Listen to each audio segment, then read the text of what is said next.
illustration number 1 which is given on page number 261. यहाँ पर हमें डाटा दिया गया है 3 varieties of wheat का. 3 varieties means यहाँ पर हमारे पास 3 samples मौजूद हैं. This is the data for sample A, this is the data for sample B and this is the data for sample C. यहाँ पर हमने बताना है कि if the variety differences are significant or not. हमारे पास ANOVA को solve करने के 2 मेथड हैं. जो भी हमने मेथड पढ़ा दैट इज डायरेक्ट मेथड. इस क्वेश्चन को डायरेक्ट मेथड से भी सॉल्व किया गया है और शॉर्टकट मेथड से भी सॉल्व किया गया है, but we are only concern with the direct method. अब जो हमने पीछे सारे स्टेप्स पढ़े थे, 1 बाय 1 उन स्टेप्स को हम अप्लाई करेंगे. नंबर 1 स्टेप ये था कि हम अपने सारे सैंपल, जितने भी सैंपल्स हैं उनके मीन कैलकुलेट करेंगे. पहले स्टेप का नाम था mean of each sample.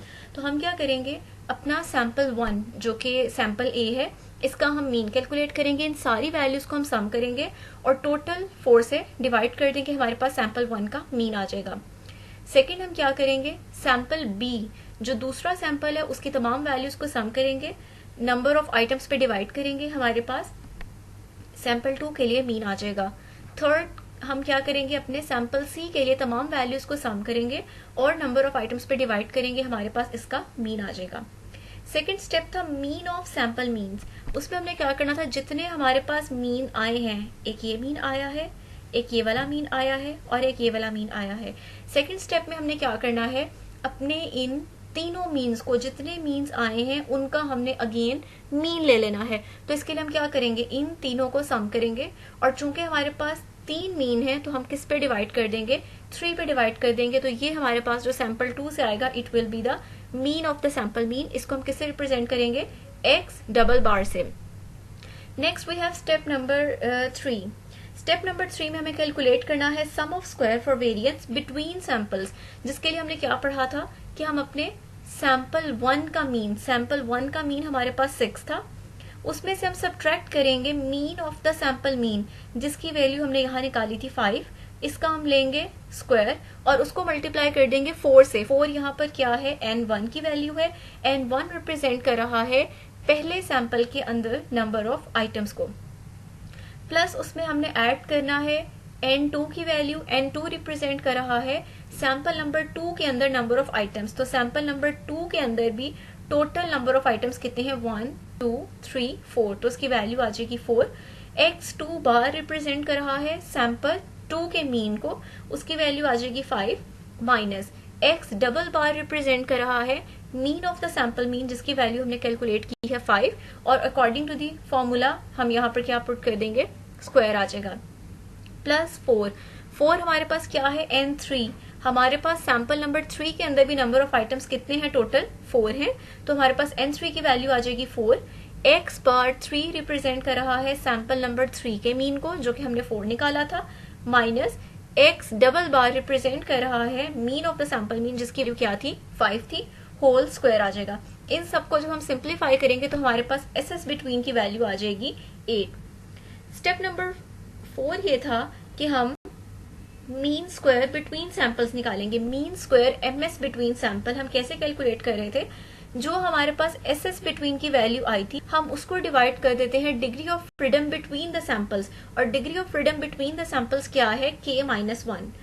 S between की वैल्यू जो हमने कैलकुलेट की वो आ जाएगी 8 और k-1 क्या आ जाएगा, k रिप्रेजेंट करता है टोटल नंबर ऑफ सैंपल्स को.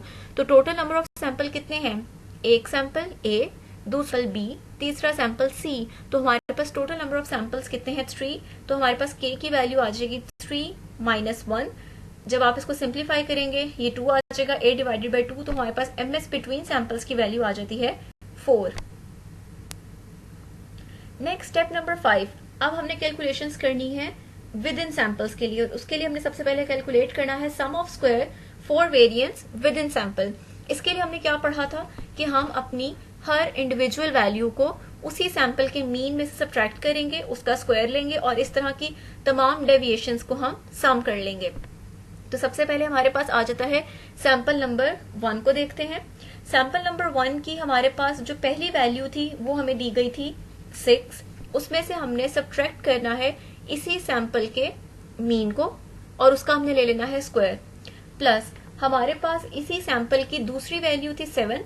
उसमें से हमने सब्ट्रैक्ट करना है इसी सैंपल के मीन को, उसका स्क्वायर, प्लस हमारे पास सैंपल नंबर 1 की थर्ड वैल्यू थी 3, उसमें से हमने फर्स्ट सैंपल के मीन को सब्ट्रैक्ट करना है, उसका स्क्वायर, प्लस हमारे पास क्या आ जाएगा, जो इसकी चौथी वैल्यू है दैट इज 8 माइनस, और 6 क्या रिप्रेजेंट कर रहा है, इस सैंपल के मीन को। आप इस स्टेप को अलग से भी सॉल्व कर सकते हो, और आप चाहें तो यहीं पर ये एक बाहर ब्रैकेट लगाकर इसके अंदर भी इसको सॉल्व कर सकते हैं। प्लस अब हमने क्या करना है, हमने यही काम करना है अपने सेकंड सैंपल के लिए। सेकंड सैंपल की पहली वैल्यू आ जाएगी 5, उसको हमने सब्ट्रैक्ट करना है सेकंड सैंपल के मीन में से जो हमने कैलकुलेट किया था 5, इसका आ जाएगा whole square, plus second sample की दूसरी वैल्यू थी 5 माइनस 5 जो है रिप्रेजेंट कर रहा है सैंपल 2 के मीन को, इसका हमने लेना है डिफरेंस का होल स्क्वायर, प्लस 3 रिप्रेजेंट कर रहा है सैंपल 2 की थर्ड वैल्यू को, उसमें से हमने सब्ट्रैक्ट करना है इसी सैंपल नंबर 2 के मीन में से, उसका होल स्क्वायर आ जाएगा, प्लस हमारे पास आ जाएगा 7 हमारे पास क्या है, सैंपल नंबर 2 की चौथी वैल्यू है, उसको हमने सब्ट्रैक्ट करना है किसमें से, सैंपल नंबर 2 के मीन में से, और उसका हमने होल स्क्वायर ले लेना है, और फिर हमने इन तमाम वैल्यूज को सम कर लेना है। इसी तरह से हमने ये काम अपने थर्ड सैंपल के लिए करना है कि अपने थर्ड सैंपल की हर एक वैल्यू को थर्ड सैंपल के मीन में से सब्ट्रैक्ट करना है। सब्ट्रैक्ट करने पे जो आंसर्स आएंगे हमने उन आंसर्स के स्क्वायर लेने हैं, और स्क्वायर लेने के बाद हमने उन सबको सम कर देना है। इसको जब हम सिंप्लीफाई करते हैं तो यहाँ पर हमारे पास आंसर आता है 24। ये 24 क्या रिप्रेजेंट कर रहा है, sum of square for variance within sample को रिप्रेजेंट कर रहा है। अब हमने स्टेप नंबर 6 में क्या करना है, जो एमएस विद इन निकालना है, यानी mean square with in sample निकालना है। उसके लिए हम क्या करेंगे, एस एस विद इन की वैल्यू को डिवाइड कर देंगे एन माइनस के के साथ। एस एस विद इन की वैल्यू यहाँ पर हमारे पास जो हमने कैलकुलेट की दैट इज 24, और एन माइनस के क्या होगा, एन रिप्रेजेंट कर रहा है total number of items in all the samples, यानी सैंपल नंबर 1 के अंदर आइटम्स थे 4, सैंपल नंबर 2 के अंदर आइटम्स थे 4, सैंपल नंबर 3 के अंदर आइटम्स थे 4, यानी 4 plus 4 plus 4 is equals to 12 n की वैल्यू आ जाएगी। और के यहाँ पर क्या है, नंबर ऑफ सैंपल्स यानी a b c, number of sample 3 थे, 12 माइनस 3 इसका डिग्री ऑफ फ्रीडम यानी 9 है, तो यहाँ पर जो हमारे पास वैल्यू आती है दैट इज 2.67। नेक्स्ट स्टेप हमारे पास है S S for total variance निकालने का। उसके हमने दो मेथड पढ़े थे कि या तो हम एस एस बिटवीन और एस एस विद इन को सम कर लेंगे, यानी सिंपली जो हमारे पास पीछे एस एस बिटवीन की वैल्यू आई थी 8 और जो एस एस विद इन की आई है 24, हम उनको सम कर लेंगे। और दूसरा वे इसका क्या था कि हम अपनी हर इंडिविजुअल वैल्यू को, यानी हर सैंपल की हर इंडिविजुअल वैल्यू को mean of the sample mean में से सब्ट्रैक्ट करेंगे, जो वैल्यू आएगी उसका हम स्क्वायर लेंगे और उनको हम सम कर देंगे। अब ये देखते हैं किस तरह से किया गया है। सबसे पहले वैल्यू हमने लेनी है सैंपल 1 की पहली वैल्यू दैट इज 6, और यहाँ पर हमारे पास मीन ऑफ द मीन क्या था, 5 था, यानी ये वाली वैल्यू सब में सेम रहेगी 5। यहाँ पर हमने क्या करना है, सारे सैंपल्स की सारी वैल्यूज को बारी बारी हमने पुट करना है। तो सबसे पहले हमारे पास सैंपल ए की पहली वैल्यू थी 6, तो हमारे पास आ जाएगा 6 माइनस 5। 5 क्या है, mean of the sample mean, x double bar की वैल्यू जो हमने स्टेप नंबर 2 में निकाली थी, इसका हमने स्क्वायर लेना है। प्लस 7 क्या है, सैंपल 1 की दूसरी वैल्यू, इसका डिफरेंस लेके स्क्वायर लेना है। प्लस 3 क्या है, पहले सैंपल की तीसरी वैल्यू, उसका डिफरेंस लेना है आपने mean of the sample mean में से, उसका स्क्वायर लेना है। प्लस 8 आपके पास क्या है, पहले सैंपल की चौथी वैल्यू है, उसका आपने डिफरेंस लेना है मीन ऑफ द सैंपल में से, उसका स्क्वायर लेना है। प्लस अब आप आगे किसकी वैल्यूज लिख रहे हैं, ये वाला 5 क्या है हमारे पास, सैंपल नंबर 2 की पहली वैल्यू, ये वाला 5 सैंपल नंबर 2 की दूसरी वैल्यू, सैंपल नंबर 3 की तीसरी वैल्यू, सैंपल नंबर 2 की चौथी वैल्यू। इसी तरह से आपने ये काम सैंपल नंबर 3 की सारी वैल्यूज के लिए करना है। ये आ जाएगी सैंपल नंबर 3 की पहली वैल्यू, सैंपल नंबर 3 की दूसरी वैल्यू, सैंपल नंबर 3 की तीसरी वैल्यू, सैंपल नंबर 3 की चौथी वैल्यू।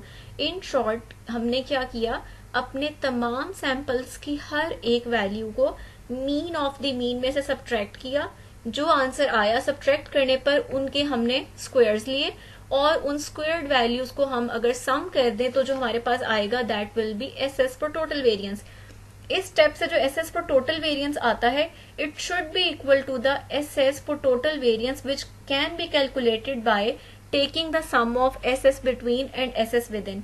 अगर तो हमारे ये दोनों सम इक्वल आते हैं, जो इस मेथड से आप निकालते हो और जो इस मेथड से निकालते हो, तो इट मीन्स कि आपने जो पीछे कैलकुलेशंस की थी एस एस विद इन की और एस एस बिटवीन की, वो आपने सही की थी। और अगर ये दोनों आंसर्स इक्वल नहीं आते, मीन्स आपकी कैलकुलेशंस में कोई ना कोई मिस्टेक्स हैं। अब हमने आखिरी स्टेप रह जाता है एफ रेशो कैलकुलेट करनी है, और हमने जितनी कैलकुलेशंस अभी तक की हैं हम उनको एक टेबल की फॉर्म में भी यहाँ पर लिख सकते हैं। हमारे पास सोर्सेज ऑफ वेरिएशन दो हैं, पहला है बिटवीन सैंपल और दूसरा है हमारे पास within sample. Between sample जो हमने एस एस की वैल्यू निकाली थी वो थी 8, और जो विद इन सैंपल हमने एस एस की वैल्यू निकाली है that is 24। Degree of freedom, degree of freedom यहाँ पर हमारे पास बिटवीन सैंपल था k-1, k रिप्रेजेंट कर रहा था नंबर ऑफ सैंपल्स को जिसकी वैल्यू थी 3, और यहाँ पर हमारे पास डिग्री ऑफ फ्रीडम आ जाएगा 2, और यहाँ पर हमारे पास विद इन सैंपल जो डिग्री ऑफ फ्रीडम है वो था n-k, जो हमने किस तरह से निकाला था, n रिप्रेजेंट कर रहा था number of items in all the samples, minus k represent कर रहा था नंबर ऑफ सैंपल्स को, जो कि हमारे पास 3 थे। यहाँ से हमारे पास डिग्री ऑफ फ्रीडम कितना आ जाएगा 9। एमएस रेशो हमने कैसे निकाली थी, ये भी हमने पीछे कैलकुलेट की थी। हमने बिटवीन सैंपल की वैल्यू को डिवाइड किया था डिग्री ऑफ फ्रीडम से, तो हमारे पास एमएस आ गई थी वैल्यू बिटवीन सैंपल्स के लिए। और विद इन सैंपल के लिए हमने कैसे कैलकुलेट की थी, इस स्टेप में हमने कैलकुलेट की थी कि जो हमारे पास एस एस विद इन की वैल्यू थी हमने उसको डिवाइड कर दिया था degree of freedom within sample के साथ, तो हमारे पास एमएस वैल्यू आ गई थी with in sample. Next step हमारे पास है, हमने एफ रेशो कैलकुलेट करनी है। एफ रेशो हम किस तरह से कैलकुलेट करेंगे, एमएस बिटवीन सैंपल की वैल्यू जो कि 4 है उसको डिवाइड कर देंगे एमएस विद इन सैंपल की वैल्यू जो कि 2.67 है, तो हमारे पास एफ रेशो की वैल्यू आ जाएगी दैट इज 1.5। आखिरी स्टेप क्या होगा, हम अपनी इस कैलकुलेटेड एफ रेशो की वैल्यू को कंपेयर करेंगे टेबल में दी गई वैल्यू के साथ at the given degree of freedom. Table में जो हमारे पास वैल्यू आती है दैट इज 4.26। अब हमारी वैल्यू चूंकि लेस है टेबल की वैल्यू से, इट मीन्स कि हम कहेंगे कि हमारे पास जो सैंपल मीन्स हैं उनके डिफरेंस आपस में इनसिग्निफिकेंट हैं। अब यहाँ पर एक चीज आ जाती है कि डिग्री ऑफ फ्रीडम हम यहाँ पर किस तरह से देखेंगे। जैसे आप देखें यहाँ पर डिग्री ऑफ फ्रीडम मेंशन किया गया है 2,9। हमारे पास बिटवीन सैंपल्स के जो डिग्री ऑफ फ्रीडम था वो 2 था, और विद इन सैंपल जो डिग्री ऑफ फ्रीडम था वो 9 था। तो हमने इसको टेबल में किस तरह से देखना है वो देख लेते हैं। टेबल में हमारे पास एक तरफ वैल्यूज दी होंगी V1 की जो कि रिप्रेजेंट कर रही होंगी degree of freedom between samples को, और एक हमारे पास टेबल में वैल्यूज दी गई होंगी V2 की जो कि रिप्रेजेंट कर रही होंगी degree of freedom within sample को। तो टेबल को देख लेते हैं कि टेबल में हम एफ वैल्यू किस तरह से चेक करेंगे। ये हमारे पास एफ डिस्ट्रीब्यूशन का टेबल दिया गया है। यहाँ पर हमारे पास इस साइड पे शो हुई है V1 वैल्यूज और यहाँ पर दी गई हैं V2 values. V1 values represent कर रही है degree of freedom between sample को, और V2 रिप्रेजेंट कर रहा है degree of freedom within sample को। अब हमारे पास degree of freedom between sample की वैल्यू थी 2, मीन्स हमने यहाँ देखना है, और हमारे पास degree of freedom within sample की वैल्यू थी 9, मीन्स हमने यहाँ से 2 की वैल्यू और यहाँ से अगर देखें 9, तो हमारी ये वैल्यू है जिसको हमने देखना है दैट इज 4.26। हमने इस वैल्यू को देखना है।